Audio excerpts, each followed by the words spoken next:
पर पिता के प्रति उसके मन में एक बहुत बड़ी शंका हुई, तो उसने कहा कि पिताजी मुझे किसको दान में दोगे? जब सब कुछ दे दिया दान में, तो अब मुझे किस में दान में दोगे? इसके लिए तो पिता ने आवेश में आकर के शायद कहा हो कि तुझे मृत्यु को दे देंगे।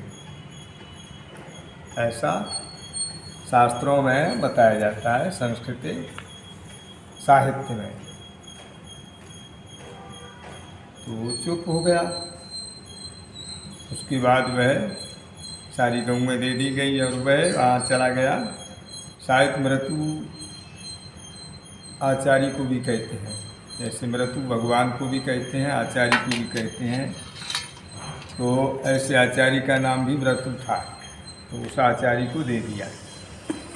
वो चला गया और आचार्य अपने निवास स्थान पर नहीं थे, बाहर गए हुए थे किसी कार्य के उद्देश्य से। जब आचार्य की अनुपस्थिति में नचिकेता वहाँ पहुँचा, तो नचिकेता 3 दिन तक उनकी प्रतीक्षा में भूखा प्यासा ही रहा।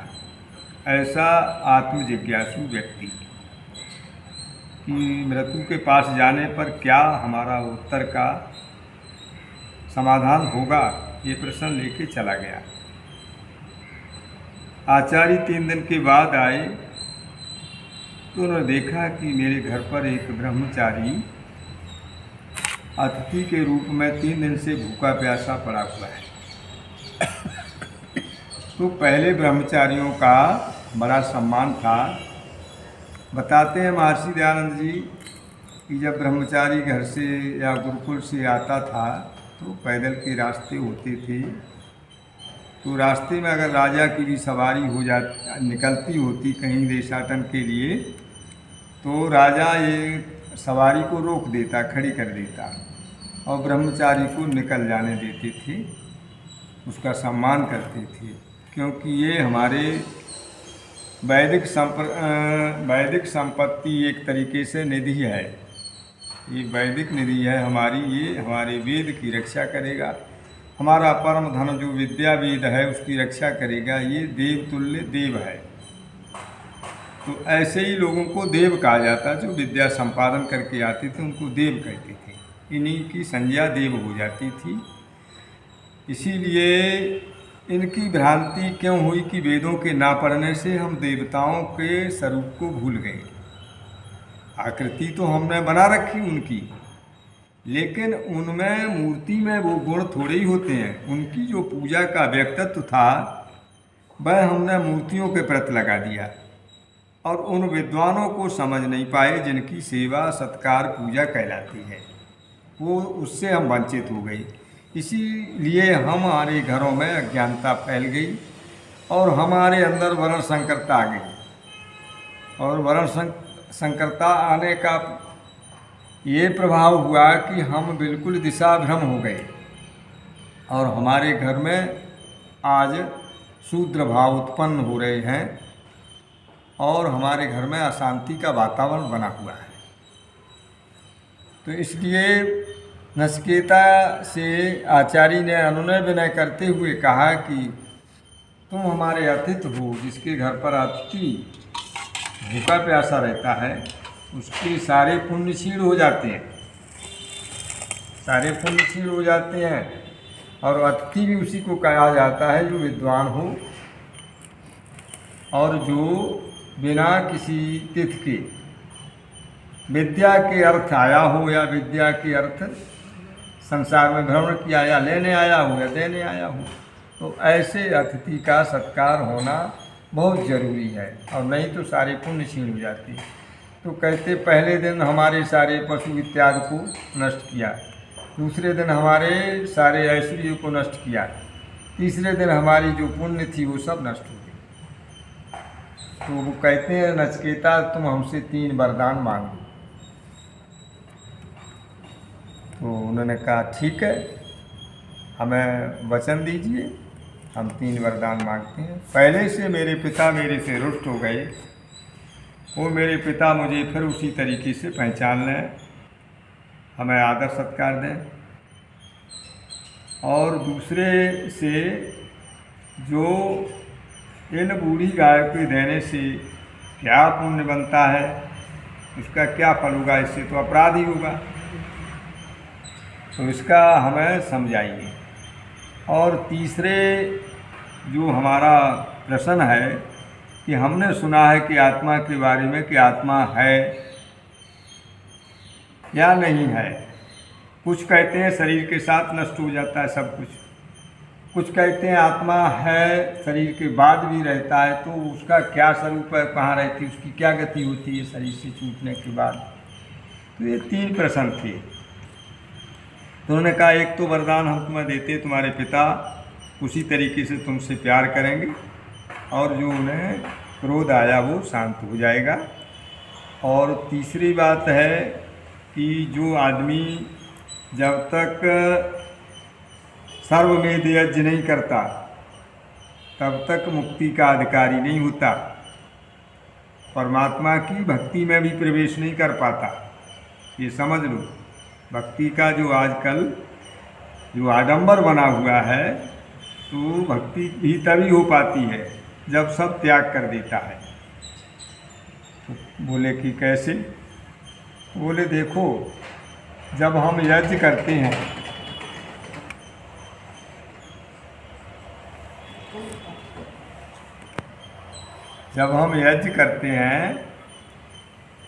तो यज्ञ की पूर्ण आहुति में क्या कहते हैं? सर्वम मयि पूर्ण स्वाहा, सर्वमयि पूर्ण स्वाहा। कि तन मन धन जो कुछ है परमात्मा तुमको समर्पण कर दिया है। ये सर्वम मयि पूर्ण स्वाहा, ये सर्वम मयि पूर्ण कब होता है पूरा? या तो हमारा शरीर छूट जाए, या तो हमारा शरीर छूट जाए तो ये आहुति पूर्ण होती है, बंद हो जाती है। तब घृत सामग्री बराबर लेकर के शरीर के और अनिल वायु मथेंदम शरीरम मानतम शरीरम, वहाँ अब यज्ञ का होगा, पूर्ण हो गया। या व्यक्ति यज्ञ जब पूर्ण होता है ये जीवन में, जब संन्यास लेता है।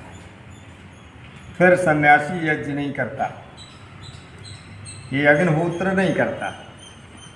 उसके जितना ज्ञान था वो सब अंदर चला गया।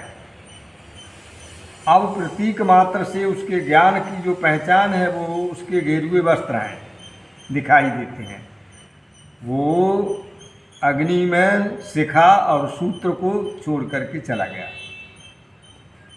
तो वो जनेऊ नहीं पहनता है, ना चोटी रखता है, या फिर अपने दाढ़ी मूछ सब रखा लेता है या मुड़वा दे, ये उसका अपना हिसाब रहता है।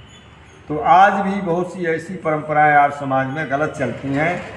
जो सन्यासी हैं या जो पवित्र धारण किए हुए हैं, उनको पूछा जाता है कि तुम कौन से आश्रम में, कोई क्योंकि स्वयं मंत्री प्रधान नहीं जानते इन बातों को, वो भी अनपढ़ हैं। जो उनसे प्रभावित हो जाता है उसको अपने प्रवचन कराते बुलाते हैं, नहीं है तो नहीं कराते, उन्हें अच्छा नहीं लगता, जो उनकी मर्जी है, वो गलत है कि सही है, इसलिए उसका कोई निर्णय नहीं होता वहाँ। तो इस तरीके से ये तब सर्वमेध यज्ञ होता है, सर्वम वही पूर्ण सुहा। इसको तभी होता है जब सन्यासी हो जाता है, फिर यज्ञ नहीं करता है, लेकिन ब्रह्म यज्ञ रोज करता है, ईश्वर की उपासना और वेदांत शास्त्रों का पठन पाठन और उसका प्रचार करना सन्यासी का मुख्य कर्तव्य रह जाता है। सन्यासी छोड़ता नहीं कुछ, एक छोटा सी जिम्मेदारी छोड़ करके घर की, बहुत छोटी सी, जिसको लोग बहुत बड़ी समझते हैं, उस छोटी सी जिम्मेदारी को छोड़ने के बाद वो बहुत बड़ी जिम्मेदारी हो जाती है, वो परिव्राट हो जाता है, सारे राष्ट्र में घूमता है, अपना विश्व परिवार होता है उसका, वसुधैव कुटुंबकम, और वह पक्षपात रहित होकर के समस्त प्राणी के कल्याण मात्र सत्य का उपदेश करता है। इसलिए वो ऋषि कहते हैं राजा सुदेशे पूजते विद्वान सर्वत्र पूजते, इसलिए विद्वान सर्वत्र पूजते होता है, राजा सुदेश में पूजित होता है। तो ऐसे सन्यासियों पर सब लोग विश्वास करते थे और उनसे पूछते थे तो वो सत्य बात बताते थे। यहाँ कोई वर्ग भेद नहीं था, जैसी अब भ्रांति हो गई है, उनसे पूछते ही नहीं हम, क्योंकि ये तो सन्यासी आर्य समाज के हैं, इसलिए इनसे नहीं पूछेंगे। हम तो जैन समाज के हैं, हम अपने उनसे पूछेंगे। मुस्लिम भाई लोग हैं वो अपने उनसे मौलवी से पूछेंगे, ईसाई अपने पादरी से पूछेंगे। लेकिन ये नहीं कोई आज तक कर पाया। इसमें तो बंटवारा कर लिया, लेकिन ये नहीं किसी ने कर पाया। थोड़ी सी बात देखो कि सूर्य को हम नहीं मानेंगे, ये सूर्य का प्रकाश हमें नहीं चाहिए, ऐसा हमें तो दूसरी तरह का चाहिए, ऐसा क्यों नहीं किया? तो ये भ्रांति है। हम ये जल नहीं पिएंगे, हम ये वायु नहीं लेंगे, हम ये अग्नि से काम नहीं लेंगे। जो परमात्मा के रचित पदार्थ हैं उनसे सारे प्राणी जीवन पाते हैं और उनसे जीते हैं। लेकिन यहाँ पर ये भ्रांति क्यों है कि वेद के कारण से ऋषियों ने कहा कि जब तक वेदों को नहीं पढ़ोगे तब तक ये भ्रांति दूर नहीं होगी और आपस में तुम एक हो, जीव आत्मा हो तुम सब लोग, और एक ही तुम्हारा ये परमपिता परमात्मा है जो सबके कर्मों का हिसाब रखता है, यथावत सबके कर्मों का फल देता है, उसी के द्वारा मिलता है। इनके अलग अलग ईश्वर नहीं है, न जैनियों के हैं, न पुराणियों के हैं, न किरानियों के हैं, न कुरानियों के हैं। तो किसी के नहीं अलग अलग, एक ही ईश्वर है कि एक जैसी सबके शरीर की रचना है, शरीर के सिस्टम एक से हैं, नियम एक से हैं। इतनी बड़ी भूल करते लोग कि एक जैसे शरीर के सिस्टम में भी भ्रांति देख रहे हैं। शरीर का नियम ही एक ही जैसा, अलग अलग ईश्वर होते, अपनी अपनी रचना करते तो नियम अलग होते शरीर के। अब वो अलग बात है, हम इसको मानते हैं, ये तुम्हारी मान्यता है, हम तो इन शब्दों से उनको मानते हैं। ये शब्द तुम्हारे भ्रामक हैं, प्राकृतिक हैं, ये शब्द सार्वभौमिक नहीं है। जो वेद का ज्ञान है वो सार्वभौमिक, उसमें पक्षपात नहीं, क्योंकि संस्कृत भाषा में परमात्मा ने ज्ञान दिया, इसलिए दिया, किसी देश की भाषा में नहीं दिया, क्योंकि पक्षपात हो जाता। क्योंकि अगर यहाँ की भाषा में ज्ञान देते, हिंदी भाषा में, तो अन्य लोगों को कठिनाई होती। इसलिए ये सब प्राकृतिक भाषाएं हैं जो बोली जाती हैं जगह जगह, प्रांतीय, जैसे पंजाबी, गुजराती, मराठी, जो भी है, तो ये अलग अलग प्राकृतिक भाषाएं हैं। ये भाषा अपनी कोई नहीं है मनुष्य की अपनी भाषा ही नहीं है, ना अपना उसका कोई ज्ञान है। अगर परमात्मा ये ज्ञान नहीं देता सृष्टि की याद में, तो हम सब मूर्ख होते, कुछ नहीं जानते, ना पढ़ते पढ़ाते। आज तक पढ़ने पढ़ाने की जो शब्दावली है वो उसी से चली आ रही है। तो इस तरीके से उन्होंने कहा कि ये तुम मांग लो, ठीक है, तुम्हें प्यार करेंगे। और ये जो गाय जिस मनुष्य के पास अच्छा बुरा जो कुछ होता है, इस दृष्टिकोण से दे दिया। अब भाई हम अच्छा बुरा बुरा दे देते, अच्छा नहीं देते तो कहते हम पर दोष है। अब हमारे पास जो कुछ है हमने सब दे दिया, हमारे काम का नहीं, भाई जो कुछ ले जाओ जिसको चाहिए, तो वो सब दे दिया दान, सर्वम वही पूर्ण सुहाग। अब मैं संन्यास लेंगे और जाकर के संन्यास की अवस्था इस समय और भगवान का भजन करेंगे। और ये चौथापन जो आता है ये संन्यास लेने का आता है, इसलिए इस अवस्था में संन्यास लेकर के पक्षपात छोड़ करके आगे को मुक्ति की तैयारी करेंगे। सारा जीवन इस झंझट में चला गया। आगे जब परमात्मा की कृपा से जब कहीं जन्म मिलेगा तो हमारे वो ही संस्कार उपस्थित पहले होंगे, जिससे हमारे अंदर ये प्रवृत्ति बनेगी और आगे हम इस मार्ग पर चल पड़ेंगे जो हमारे जीवन का उद्देश्य है। ये हमारा जीवन इसमें झंझट में चला गया, तो इसलिए दे दिया सब कुछ, तो उसे शांति हुई सुन करके। फिर कहा कि अब तीसरा प्रश्न मत पूछ, ये बहुत कठिन प्रश्न है, इसको मत पूछ। इसके बदले में नचिकेता तू संसार का वैभव ले ले, साहित्याचार्य धनवान हो, सारा वैभव ले लो। और प्रलोभन दिए प्रमाण के लिए कि ये सोने चांदी से रथ बने हुए हैं, इनमें यात्रा करने के लिए सुविधाएं हैं, ये ले ले। और ये स्त्रियां हैं, एक नहीं चार चार पत्नियों को, ये रानी है, बहुत सुंदर है, संसार में बड़े पुण्य कर्मों से ये सब संसार का सुख मिलता है व्यक्ति को, तू ले लेना। तो नचिकेता ने कहा कि ये अगर लेने से हमारी पिपासा बुझ जाती, आत्म शांति हो जाती, तो मेरे पिता क्यों दे देते ये सब चीज़ें? धन तो हमारे पास था, हमारे पिता के पास था, उन्होंने क्यों त्याग किया? इसी से अगर आत्म संतुष्टि हो जाती और हमारी भ्रांति मिट जाती तो भी तो पिता ने दान में दे दी, भाई ये तो हमें नहीं चाहिए। तो नचिकेता की इस जिज्ञासु को समझ करके तो इसलिए उन्होंने कहा कि नचिकेता तू उत्तम जिज्ञासु है, तू आत्मा का जानने के लिए उत्कृष्ट है, तो आत्मा का प्रिय है, आत्म जिज्ञासु है। तब उसको रह कर के आत्मा का उपदेश दिया कि अरे आत्मा ही श्रोतव्य, मंतव्य और निधि आसतव्य, कि आत्मा ही मनन करने योग्य है और सुनने योग्य है और चिंतन करने योग्य है, कि इस शरीर में आकर के तू आत्मा का मनन चिंतन कर कि मैं आत्मा हूँ, शरीर नहीं है। आत्मा की सत्ता है, शरीर ये नश्वर है, परिवर्तनशील है, बचपन से परिवर्तन शुरू है। जब से शरीर में बना है, प्रक्रिया परिवर्तनशील है, चली आ रही है, परिवर्तित होता है और ये जीवात्मा शरीर को छोड़ के चला जाता है। कहते तृण जलायु का, जैसे तिनके पर एक कीड़ा चलता है तो आगे के पैर जमा लेता तब पीछे के उठाता है, ऐसे चलती है वो सूढ़ी ऐसे तो चलती है। तो उपनिषद के ऋषि कहते हैं कि इस तरीके से जीवात्मा शरीर छोड़ता है, इतना टाइम लगता है शरीर छोड़ने में। जब दूसरे शरीर में प्रवेश करना चाहता तो उसके कर्म जो संचित हो जाते हैं, इतनी देर लगती है शरीर को छोड़ने में, इतना समय लगता है ये बताया। और आत्मा दूसरा शरीर धारण करती है। ऐसे ही ये कर्म चक्र में जीवात्मा सृष्टि पर्यंत आता और जाता है, जन्म मरण के चक्कर में घूमता रहता है, चक्कर लगाता है 84 में, कहते 84 में, लक्ष्य 84 में। तो ये योनियाँ जो हैं 4 प्रकार की हैं, अंडज, स्वेदज, जरायुज और उद्वेज। ये 4 प्रकार की योनियों में ये सब जीव रहते हैं। तो जरायुज जो जेरे में पैदा होते हैं, जेरे में बंद होते हैं, इनके जेर होता है, जैसे पशु हैं और मनुष्य है, और अंडे में पैदा होते हैं बहुत से जीव।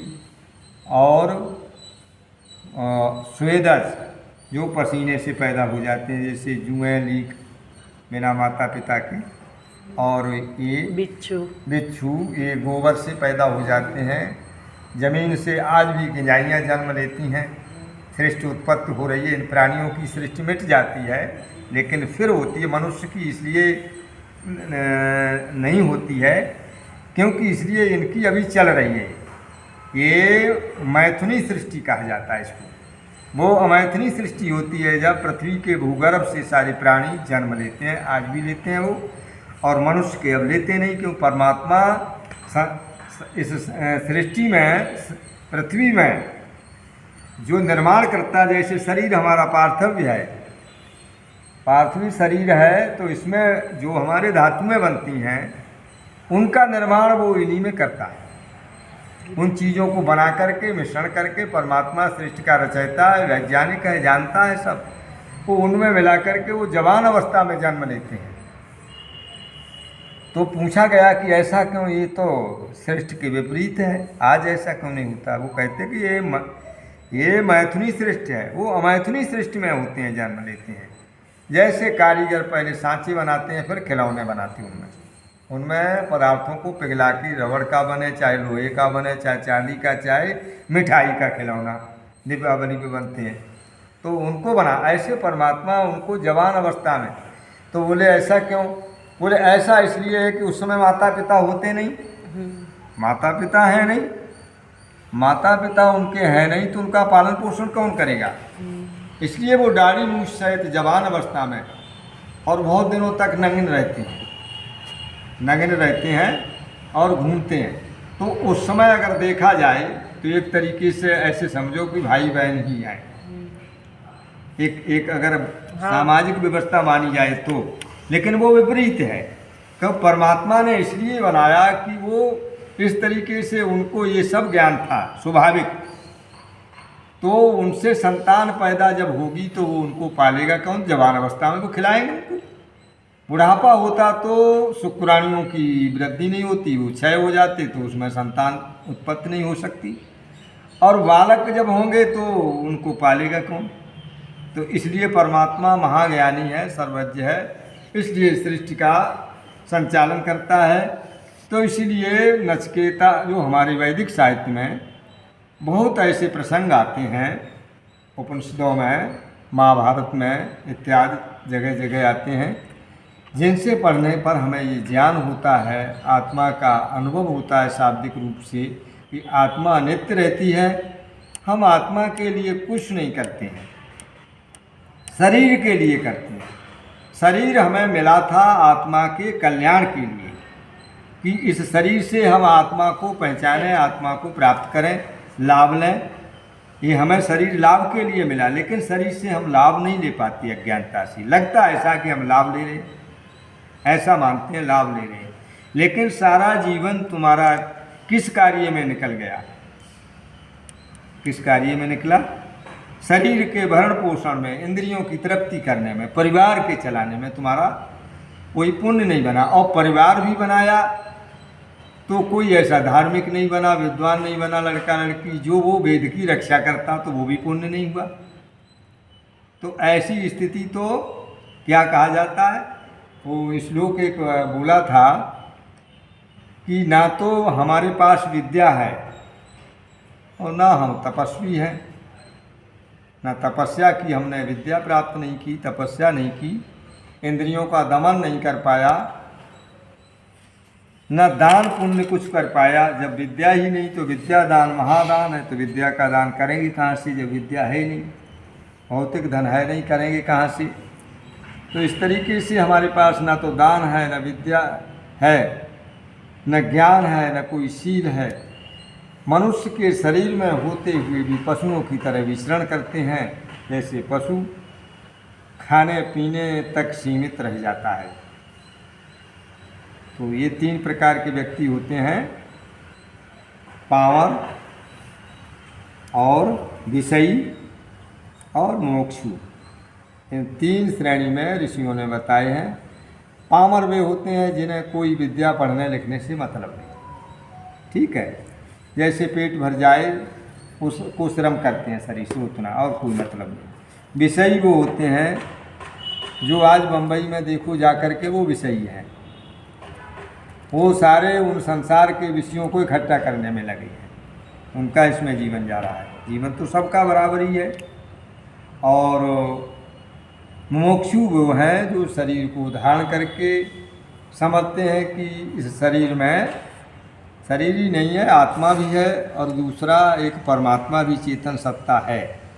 तो तीनों को जान करके, तो उसका समझ करके उसका ध्यान करते हैं, उपासना करते हैं। उसका कर्तव्य है मेरे प्रति, जिसने हमें ये मानव जीवन दिया, उसको जानने की इच्छा करते हैं और अपने आत्मा को इससे छुटाने के लिए, मुसीबत के लिए प्रयत्न करते हैं।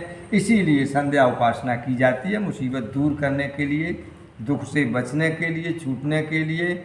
इसलिए भगवान की शरण में जाया जाता है। तो अंतिम वेद की ऋचा कहकर वाणी को विराम देता हूँ। वेदाहमेतं पुरुषं महान्तं आदित्यवर्णं तमसा परस्तात् त्वमेव विदित्वातिमृत्युमेति नान्यपन्था विद्यते जनाय। वेद से अन्य कोई मार्ग नहीं है। सभी महान भावों ने श्रद्धा से मेरे विचारों को सुना। परमात्मा इन पर कृपा करे कि शीघ्र ही इनकी बुद्धि में ज्ञान का प्रकाश हो और ये आत्माभिलाषी बन करके संसार में अपनी जीवन यात्रा करें। इन्हीं शब्दों के साथ वाणी को विराम देता हूँ। ओम इति शांति।